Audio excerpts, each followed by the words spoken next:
In this video, I'm going to show you how to replace your front wiper blades on your Jeep Grand Cherokee. They're located on your windshield.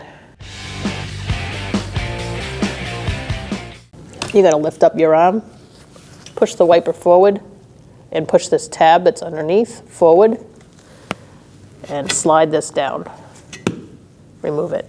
Now we're going to slide the new one in, line it up, make sure you put the curved side to the curved part of the wiper blade.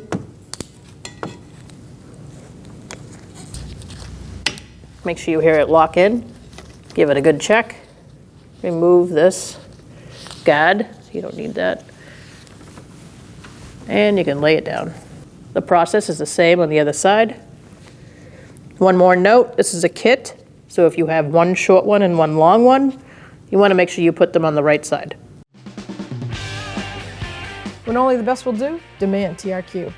The only company that lets you view before you do. TRQ is committed to offering the highest quality aftermarket auto parts that are engineered for peace of mind. Thanks for using and viewing with TRQ.